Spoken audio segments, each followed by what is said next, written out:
Myself, Surendra Kagat. Today we are to deal with pre-romanticism, the part of literary history in BA second year, first paper.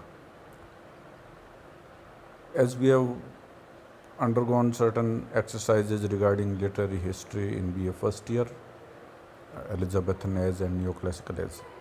So we traveled through a historical, political, cultural movement in first year in that same chronological order.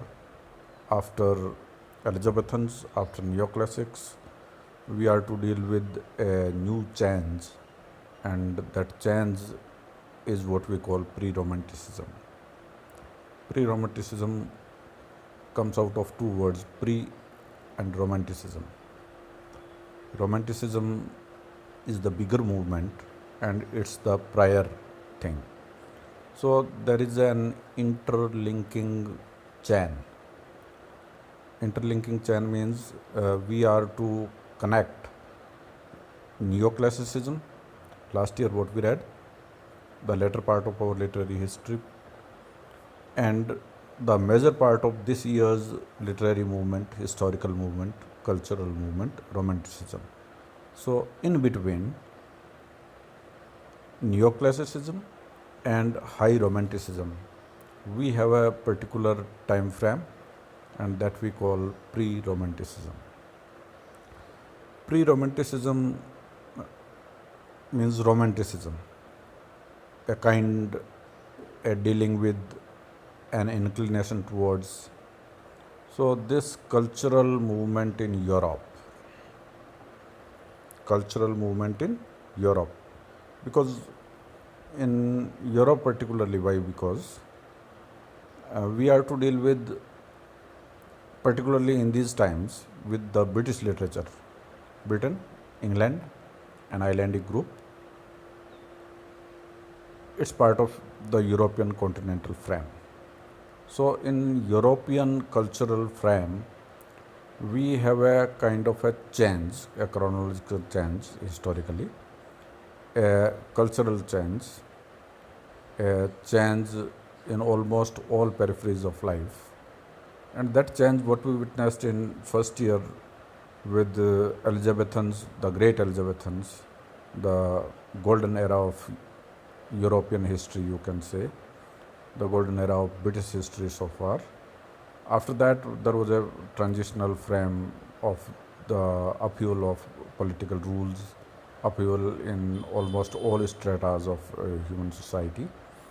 So after neoclassics, when Dryden and Pope ruled over that particular frame, we are to deal with a kind of a change, a big change, a newer thing. And that newer thing comes with intellectualism. That newer thing comes with a kind of a movement which can deal with shifting way towards nature, a way towards creativity, a way towards friendship, a way towards softer themes. Because neoclassics, they dealt with refinement, dealt with luxury, they dealt with things which were framed, which were in a kind of a compact boundary. Now it's boundless. Now it will discard any boundaries. Means there is a shifting towards a newness, a beginning, a change, an inclination towards what we call high romanticism. So if you are to, I am to give certain examples. Even non-literary students, they are people who are bucolic or people who are somewhat inclined towards studies. They know Thomas Gray. Gray, an elegy writer. Gray is much known for his one big poem, Elegy written in a country churchyard. So, it's a death song. Elegy is a death song. He's an old writer as well. But what makes him prominent, what makes him eminent, what makes him uh, distinguished, what makes him unique is that particular point. In the same way, we find James Thompson. James Thompson, who was the beginner actually. Beginner, why? Because he published a book, a book of poetry, a volume of poetry with the title Seasons. So he talked of this 12-month change. He talks of the solar movements. He talks of the green, yellow, uh, dark, the changeable phases of this 12-month journey. So it was no court life. It was no uh, refinement. It was no orderliness. It was no the calculated. It was no the measured. It was no the man-made particularly. It was not the officedom. It was not the road. It was not today's malls, we say the business world, the market. It was not the fashion and foibles, but it was nature. Nature was the first and foremost concept. Thompson uh, took it as a part of his creative mind, creative approach, and he published that volume, Seasons, and we call him the great master of the landscape school of poetry. So, pre-romantics, pre-romanticism, or this transitional phase from neoclassics means mid of 18th century to uh, almost end of 18th century, 1789, the French Revolution. So this phase of almost 40 to 50 years, uh, from neoclassics to high romantics. Romantics where there were two events. We will talk it in our next class. But there was an event I must mention here, because where these pre-romantics stop, it's not from one point to the next, but it was a chain, it was a flow, it was gradually moved to one to the next. There were no leveling particularly, but there were shiftings, no doubt. So people switched away from, people moved away from, people discarded the previous things, and they wanted to move for newer things, or they wanted to change themselves. So it was the transitional phase, I better say. So this shifting, which started from Thompson to Gray we mentioned already, the old writer, and he is much known for his elegy written in a country churchyard. It's a part of our syllabus. It's there in every university's syllabus, or wherever English literature in general is the part of asking in any competition. Gray is asked. And what is more important about Gray is the famous elegy, pastoral elegy written in a country churchyard. We have other poets like William Black, the revolutionary. We have William Collins. So this tradition of writing in poetry particularly, it's the part of our paper first. So particularly in poets, we started with the Thompson, the very first poet in our syllabus. There are two poems prescribed, Winter and Autumn. They are an extract of his big volume of poetry, Seasons. Gray, Thomas Gray. Collins, William Collins, his famous Ode to Evening. But we have Collins as a multifaceted writer. William Black is there. So Cooper is there, a religious poet as well. William Cooper. He wrote religious songs, hymns, Polnyheims. So there are two phases, pre-romantics and romantics. Means romantic, the very word romantic is in limelight. The very word romantic is at center. So pre-romantic means before romanticism, before romantic age, what we call romantic before that, and from neoclassics. Neoclassics means there was a shifting, there was a change. So it's not clear-cut demarcation, but there was a kind of a gradual flow of change that we can say pre-romanticism, and certain um, ignited minds, we better say philosophers, certain intellectuals, people with much refined brains. So they went for a kind of a thing which we call a dogma, a notion of a kind of a thing. So they made that thing in a kind of change, and we call that thing a change with the name pre-romanticism, because it dealt with those things which were missing there in neoclassicism. Neoclassicism, they revived back the Aristotelian, the Roman classicists with Julius Caesar and Augustus Caesar's times.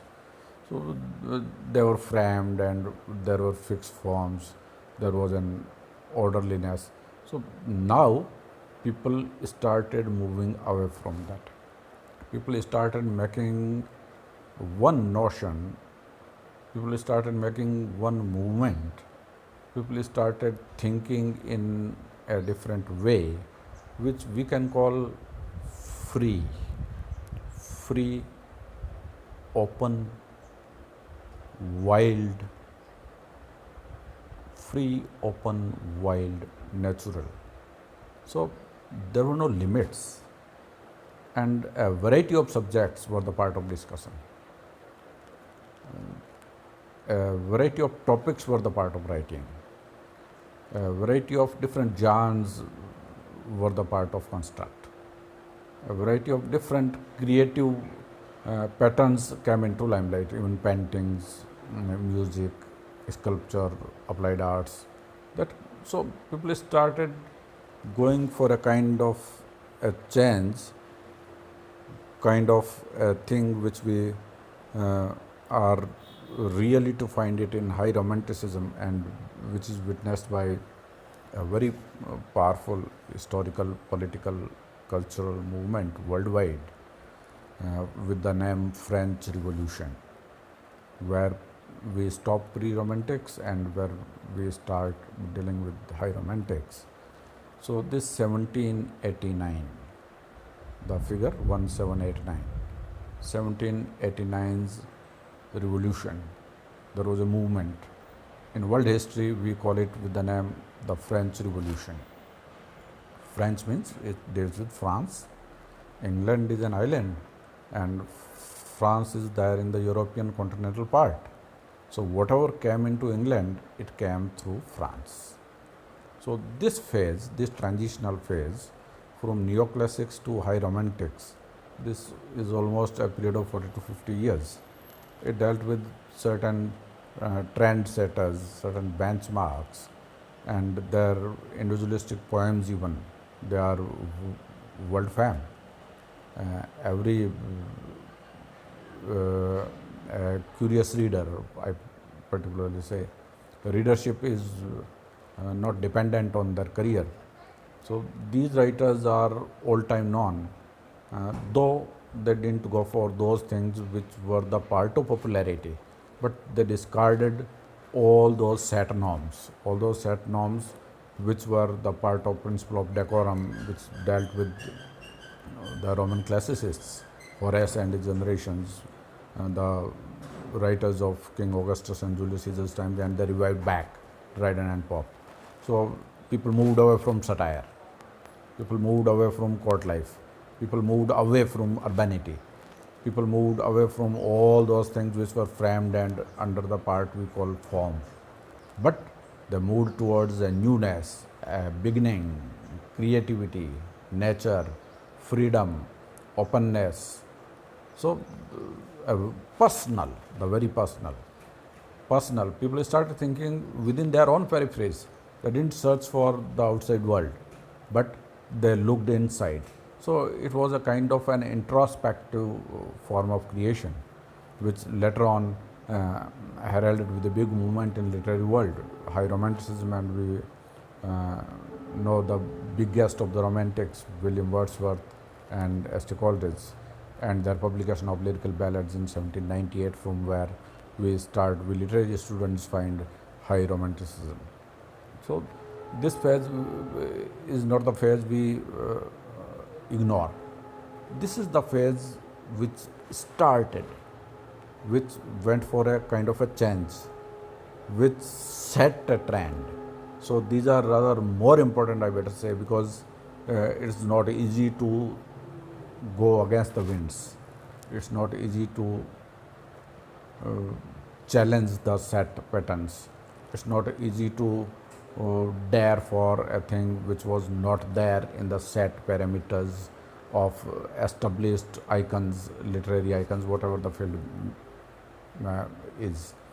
But that's why this particular movement, which we call pre-romanticism, it's a phase which deals with a change, a shifting from neoclassics.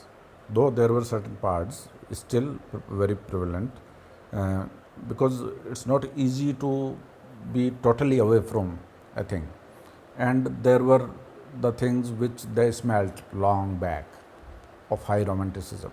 So this shall be the part of our discussion in this part, where we shall deal with pre-romantics. So this year there are two literary histories, pre-romantics, what I mentioned, uh, James Thompson, Thomas Gray, William Cooper, Collins, Black, these poets. And then we shall go for the next phase. So in our next class we shall be discussing romantics, high romantics, people who succeeded these pre-romantics, Gray and Collins and Cooper's generation, the heads of high romanticism, William Wordsworth and S.T. Coleridge. So this is for our today's class. Thank you.